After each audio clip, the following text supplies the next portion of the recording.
Welcome to the Women's Motorsports Network podcast, the show that puts the spotlight on the incredible women who fuel the world of motorsports. From drivers to crew members, engineers to fans, and everyone in between, we're here to celebrate the trailblazers, dreamers, and doers shaping the sport we love. Each episode, we share inspiring stories of females of all ages, from every corner of the motorsports universe, past, present, and future. It's a journey through the seasons of life filled with heartfelt moments, laughter, and a whole lot of horsepower. So whether you're a lifelong fan, a racer yourself, or simply curious about the extraordinary women behind the wheel, settle in, relax, and enjoy a fun and uplifting ride with us. This is the Women's Motorsports Network podcast, connecting and celebrating women in motorsports, one story at a time. Let's hit the track.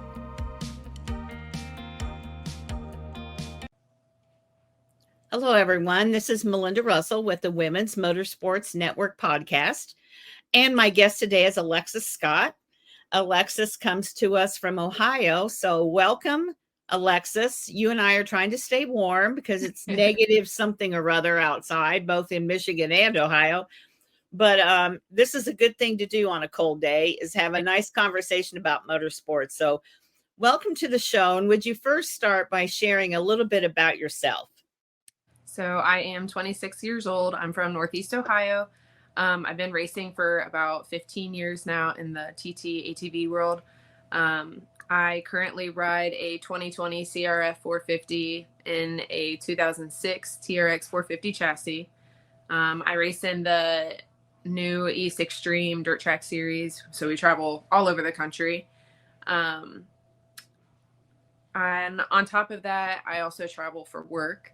I'm a traveling X-ray technologist. I absolutely love what I do. So tell me what that is. I will travel 3 months at a time to different hospitals that kind of subcontract me in, basically. And they can put me anywhere from being an X-ray tech in surgery or in the ER or just doing portable X-rays throughout the hospital. There's a lot of different options that I have, but okay, they're 3 months at a time. And then on to the next. Wow. Okay. So sorry I interrupted you, but I didn't want to forget to go back and ask you what that was. So you travel for work, you travel for racing. Yeah. And then lots of travel. And so do you live at home then because you're gone most of the time? I live at home and I try to go back and forth as much as I can. So like right now I'm living at home, but I'm working in Cincinnati, which is about a 4-hour drive. So I'll go back and forth. My days off, I come home, and then the days that I'm working, I go down there. Okay. Mm-hmm. Wow. So if you're 3 months at a time, I mean, so I live next door to two traveling nurses, a couple, 2 or 3 years ago, not long after COVID. And, they did like 6 months or more at a time. And they loved it because they had an RV and they would go to Arizona and work for the whole, for the whole winter. Yep, and then they'd go to Oregon and work for the summer. Mm-hmm. There's a lot of people that will go super far. I typically stay somewhat close to Ohio. I have all of my licenses for all the surrounding states, and then I've also done some North Carolina contracts as well. But I typically stay kind of close to Ohio. Yeah. Well, yeah, because, and so how does that, we're going to talk about how you got started in motorsports, but while we're on this subject, how does that work then with your racing? It honestly works really well with racing because whenever I sign a contract, I'm able to put in the days that I need off. So I'm able to put in all the race dates that I need off into my contract. So it honestly works pretty well for the racing aspect of things. That works really well. Yeah. And the reason they are contracting with you is because they're shorthanded, right? Exactly. Yeah. So you work for a company that basically is a staffing company for hospitals. Exactly. Correct. Yeah. Okay. Cool. So you probably don't have any pets since you travel so much. I actually do. I have 3 dogs. I have 2 dogs and then a toy poodle. I love them to death. They're my babies. But I have quite a few people that help me out in making sure that they're well taken care of when I'm not around. And yeah. Okay. Back. Yeah. So you're juggling a lot of things for sure. Yeah. I recently just got put in a position where I'm also now working for our volunteer fire department locally. So whenever I'm home, I also go on calls and whatnot as well for that. Whoa. Okay. So let's go and get started. Let's go back to how you got started in motorsports, and then we'll touch on some of this others when we come back around. So tell me your story. How'd you get started? Who introduced you to it? I have been riding four-wheelers since about the time I was about 3 years old. My dad grew up always riding four-wheelers, dirt bikes of some nature. I have a younger brother. He's 5 years younger than me. So we were both introduced to it very young. About 15 years ago, about 16 years ago, actually, my dad got my brother into racing. He took him to a local track and I just went to watch. And I was like, well, this isn't fair. I want to race too. So I kind of surprised everybody there, but my dad ended up getting me a four-wheeler of my own, and 15 years later, and we're still at it. So does your brother still race? My brother still races. My dad actually still races as well. And we just got my mom also racing. She races with the TRX 90s. She races in the adult 90 class. It's awesome. That is so fun. So you're all racing in the same series? Yes, correct. So that means then that you're traveling together and spending the weekend together and just... Yep. It has totally been a family sport my entire life. That is so cool. So your mom was the last one to get started. Yep. She just recently did in the past 2 years. Before that, she was always just the one to take care of us, hold the umbrella for us in the sun, give us bananas, make us drink our water. Yeah. So now you guys gotta kind of take care of yourself a little bit more. Exactly. And she's doing her own thing. Yep. We have a really close friend that travels with us to all the races as well. He is pretty good about maintaining our bikes if we're not able to, or if my dad is busy, or so he's always been kind of there for us too. So he's stepped up too, since my mom has also started racing as well. So yes, that position as well. Wow, what fun though to, and when you're going and do you have a motorhome or something that you take? We have an RV and a trailer that we take. Yeah, and all of our dogs go with us. It's a zoo. I mean, you have to. You've got to take those dogs, It's a zoo, but we love it. It sounds so fun, though. It really does. I have a Class A RV that we stayed in a few winters in Arizona and that, but then life changed. We sold our big house, built a smaller house, and just kind of decided we're going to sell it, so we've got an RV for sale. It's really nice. Anyway, I should mention that on every show. I don't know why I haven't done that. And, but I love that. And originally the reason I wanted, and I didn't really want a Class A when we first started, I just wanted one to pull behind my truck that I could go to the races, stay in the infield where all the fun is, go to the track, talk to my ladies, watch the racing. That was kind of the whole idea of getting. We had a travel trailer, but it just kind of blossomed from there. We came a really long way. When we first started racing, it was just a truck with a pull behind trailer. We blew up some air mattresses and slept on the air mattresses in the trailer. Then we upgraded to toy haulers. So then we would travel in the truck and then sleep in the toy hauler. And then finally we transferred over to the RV with the trailer. And that has been a world of a difference. It makes all the difference in the world to do all the traveling in the RV. It's just... Oh, yeah. And it's the comfort and the food and the sleeping and the showering and everything is just, it's a tiny house. Yeah, it totally is. And people that race and do what you're doing for sure have to have that, because I don't know how you'd manage, really. That's pretty awesome. So fun. So what's the best thing? I mean, what's your favorite thing about being involved in motorsports? It's always, like I said, it's always been a family thing. As my dad's gotten a little bit older, he's kind of stepped back a little bit, but I'm still 100% all in racing. Same with my brother.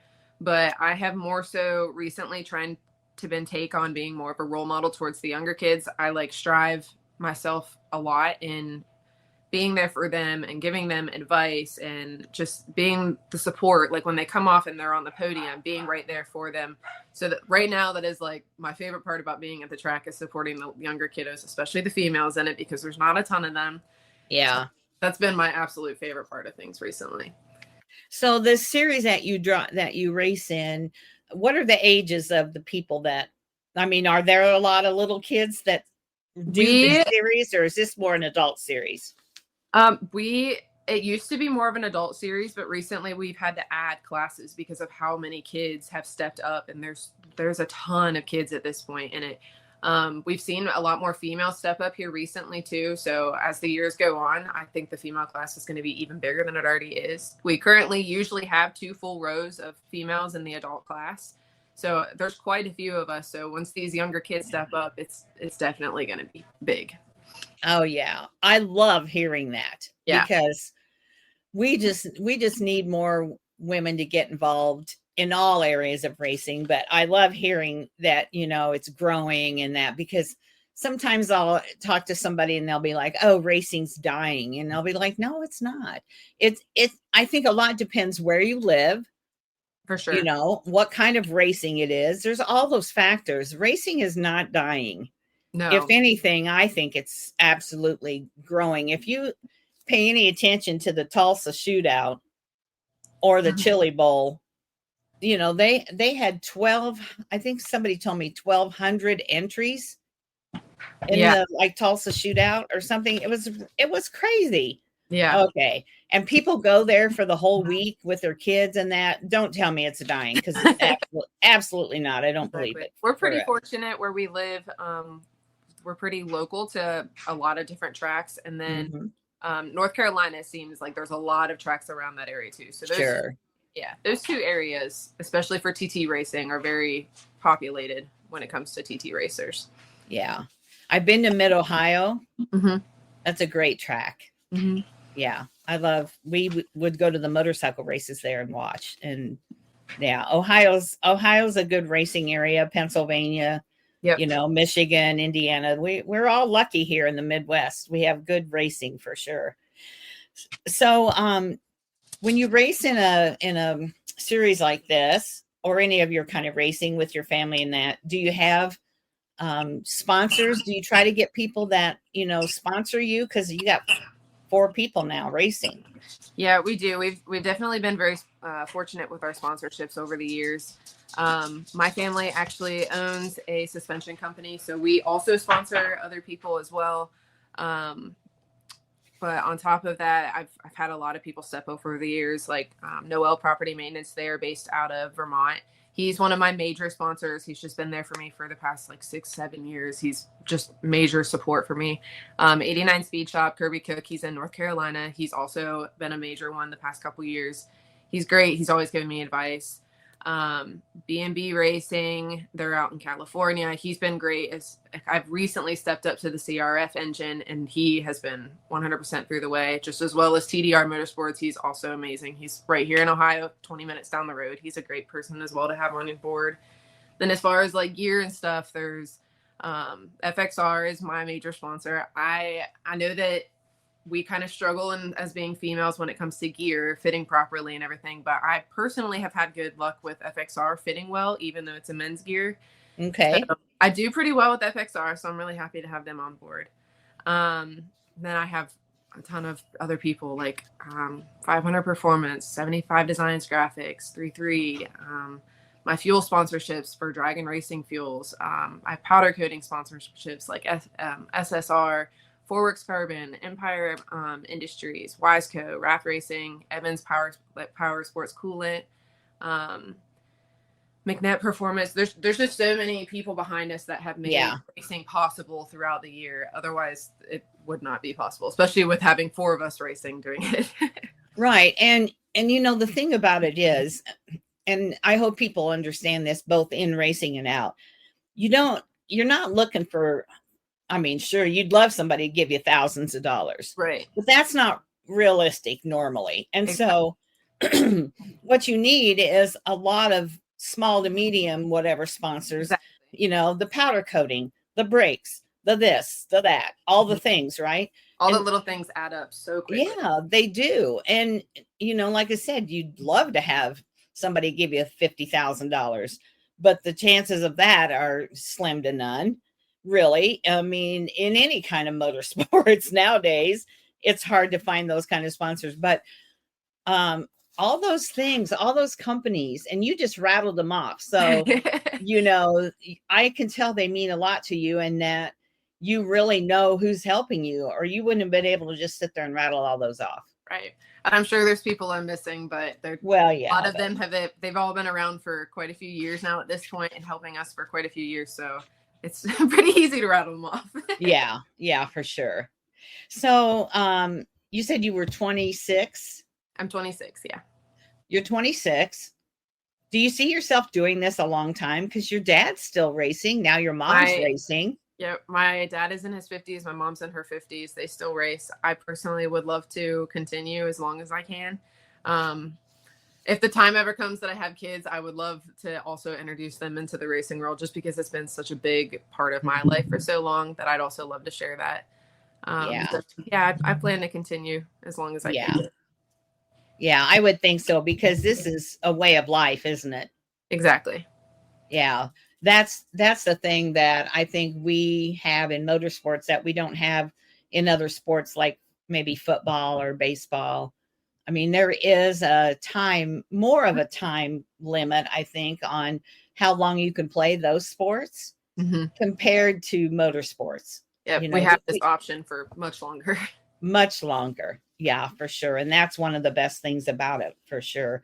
So what's your biggest challenge, or what has been your biggest challenge as far as being in motorsports and as a woman, both as a woman and not? Truly, I believe that is truly the biggest challenge, is being a woman in motorsports, because you're not treated the same. You have to kind of earn your respect, I feel, in motorsports. Like, you can't just step into motorsports as a female and be respected the same way as a male stepping into the sport. We physically just aren't built the same as men. So it's a way bigger challenge for us to step into a motorsport and be successful with it. So that's definitely been the biggest challenge that I've had over the years. But I've earned the respect from many people in our series, and I've worked hard to get where I am. I still would love to continue to do better and always succeed, obviously, but I've definitely worked hard to get where I am now. Did you ever feel like you didn't fit in? Like when you changed to this series? I have stepped into other series in the past just for change-ups. And when you step into another series, I do feel at the beginning, you feel like you don't fit in, and you have to work twice as hard to try to feel like you do fit in. But usually I don't feel like it takes long. I always try to be the person that introduces myself to everybody and tries to make a name for myself anywhere I go. So I've always pride myself of that. Yeah. You can't let people push you around and try to shove you out, because everybody deserves a chance to do that. And so that's, for sure. So what do you think, what kind of qualities does it take for you to be successful? And I don't mean just winning a race. I mean improving, doing your best. What kind of qualities does it take to stick with it? I think the number one thing that you have to have is the passion for it. I think that if you don't have the passion for the sport, it's not going to come easy. If you have the passion for the sport, it's much easier to succeed. It's much easier to want to push yourself to get better. It's much easier to want to go to the track every weekend and do everything that you have to in order to get better. Yeah, because if first of all, we lose more than we win. We know that. That's just racing. That just comes with it. It comes with it. And so why would you want to keep going back when 90% of the time you're going to lose? So you have to have other reasons to get there. And it's the passion. Yep. It's the passion. It's the people. It's being competitive. Mm-hmm. It's all those things, isn't it? I have watched a lot of the other podcasts that you've done with the other ladies that have been on the show already. And it seems like every single person mentions the family and the people at the track. And that is 100% it. If without the people at the track, it would be hard to go, but everybody is so close knit and everybody's like another family member to you. I think personally, I feel like the people at the track are more they see me more than my actual family does. Sure. Yeah. Well, and sometimes that's true. And maybe not as much for you because your family's racing, but Right. for a lot of people, if their family isn't racing, they work all week or they go to school or whatever they do. And then on the weekends, they're gone doing racing. And you're absolutely right. Mm-hmm. So it does become your family. And I think there's just a different relationship. When you say family, there's your blood family and you have a certain relationship and feeling with those people, right? Exactly. But when it comes to your race family, I always say that's the family you choose. Mm-hmm. And so you don't have to have everybody be your family at the racetrack if you don't want, but so many of them just naturally become that. They all naturally pretty much do. Yeah, they really do, for sure. So you're having a bad day at the track. What do you do? How do you handle it? I have been working on this for a few years now. I used to if I was having a bad day at the track, I used to take it pretty hard on myself and I would just distance myself from everybody. But I've been working really hard on trying to keep myself from doing that and having more of a positive attitude. And if I'm having a bad day, I'm going to go try to socialize with people to pull myself out of that mood that I'm in, or talk to my family, or just go up and watch the races. Just anything to take my mind off of it to try to turn the day around. Yeah. Because sometimes it's your fault and sometimes it's not your fault, Exactly. For whatever happens. And so you have to realize that that's life, Some days you're the bug and some days you're the windshield. If it's something I can control, then I'm just going to focus on trying to fix it the next time I'm back out on the track. Yeah. Yeah, exactly. So I know the answer to this question because you kind of already said it. How do you feel about women in motorsports, and would you encourage young girls to be in it? You've already told me that you do. What are some of the things that you like say to them or explain to them, or you try to be a role model for them? What is it that you think is encouraging to them with you as their role model? I know I have been pretty fortunate to have a great group of younger girls behind me they constantly remind me that they look up to me and that they love watching me and they love talking to me. So I always try to remind them, like, don't let the guys push you around. Mm-hmm. They're going to push you around a little bit, but don't let them walk all over you. You can do this. Keep your mind with it.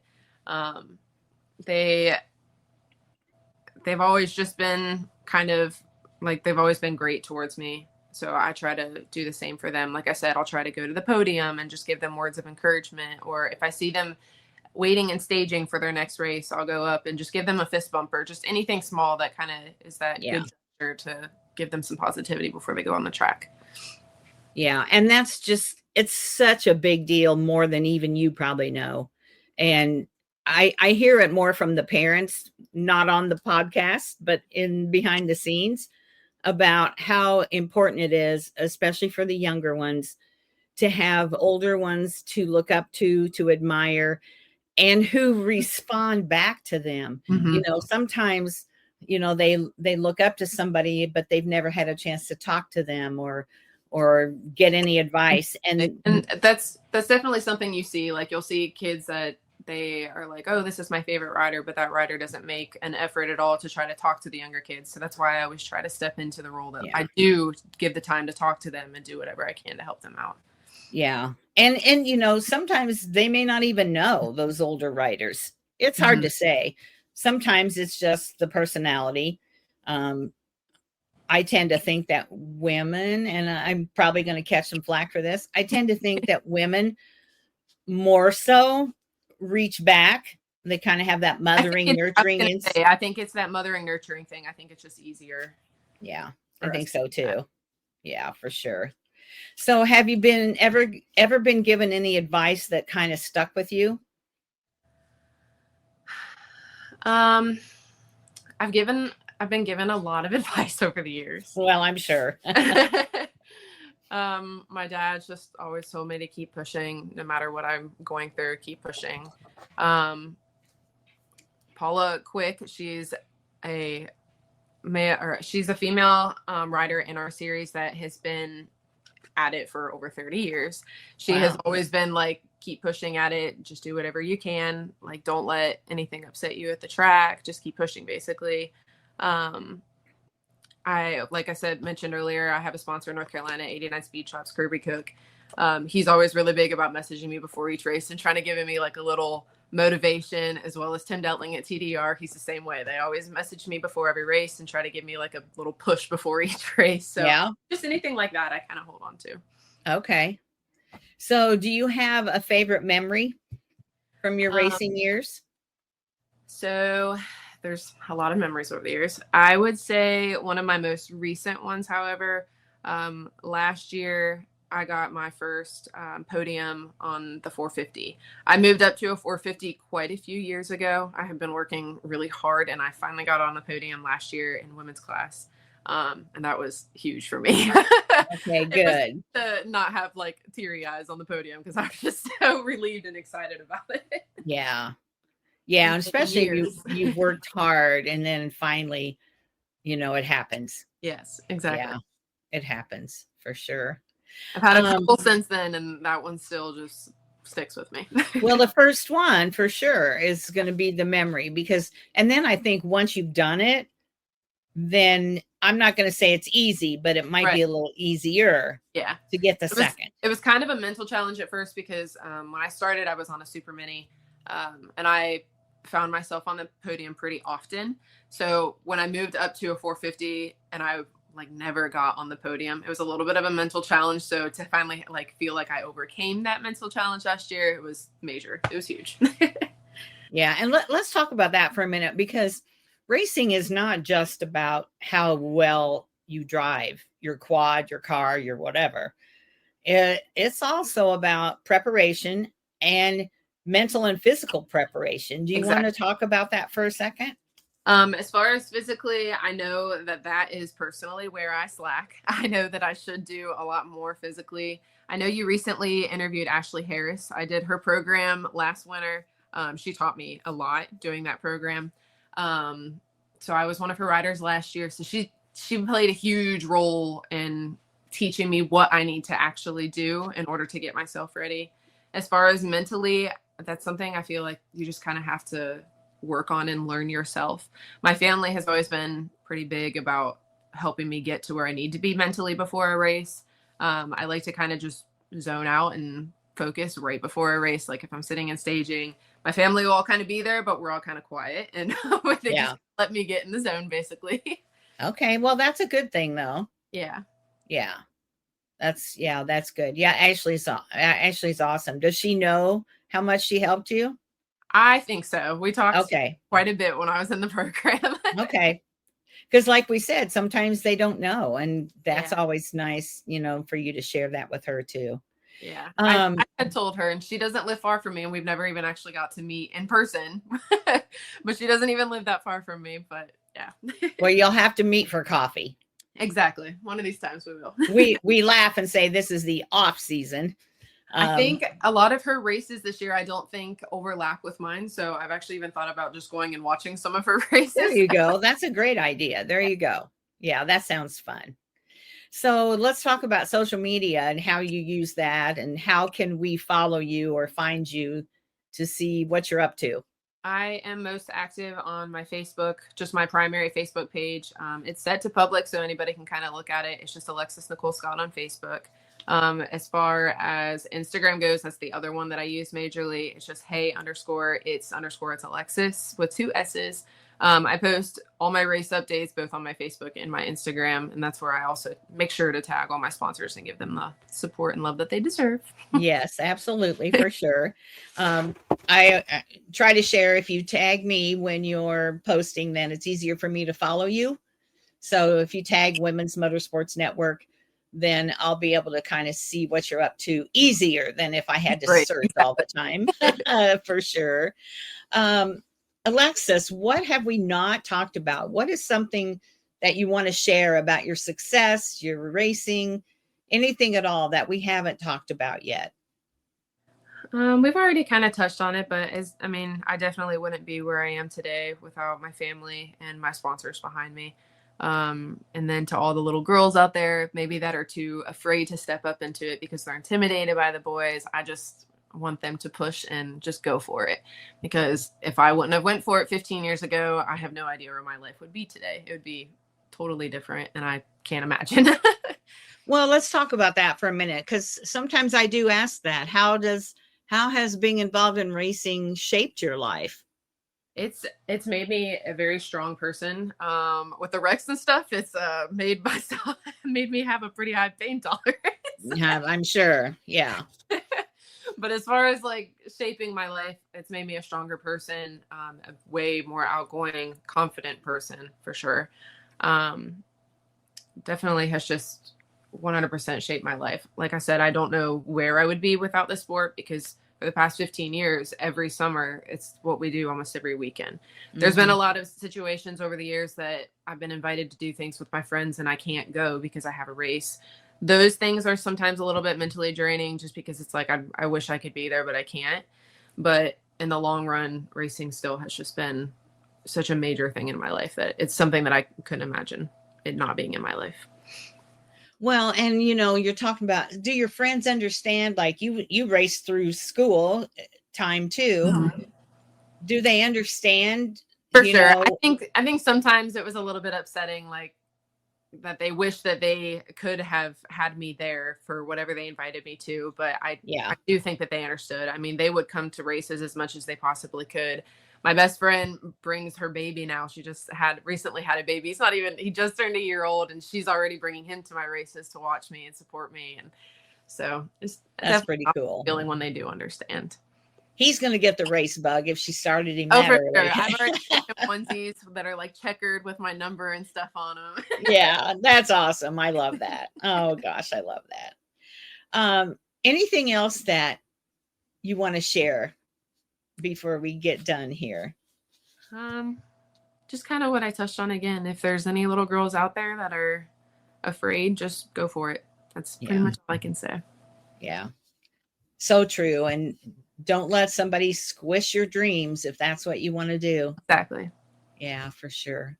Well, Alexis, I have really enjoyed getting to know you today. I appreciate that you took time to be on the show with me. And if you hang on a little bit here afterwards, I've got a little paperwork to do with you. Other than that, I just want to tell you how much I appreciate you and what you're doing, and especially that you're encouraging those little girls. And make sure you tag me, Women's Motorsports Network. And if I can ever share what you're doing or do anything for you, all you have to do is reach out, because we're a family, right? Absolutely. Yeah. Thank you. Good. Appreciate it. You're welcome. That's it for this episode of the Women's Motorsports Network podcast. We hope you've been inspired by the stories I shared today and feel more connected to the amazing community of women in motorsports. Remember, whether you're behind the wheel, in the pits, or cheering from the stands, your story matters. And together, we're driving change and celebrating every milestone. If you enjoyed today's episode, be sure to subscribe, leave us a review, and share it with someone who loves motorsports as much as you do. And don't forget to follow us on Facebook and Instagram for updates, behind-the-scenes content, and more incredible stories. So until next time, stay inspired, stay connected, and keep racing through life. This is the Women's Motorsports Network podcast, where every woman's story is worth celebrating.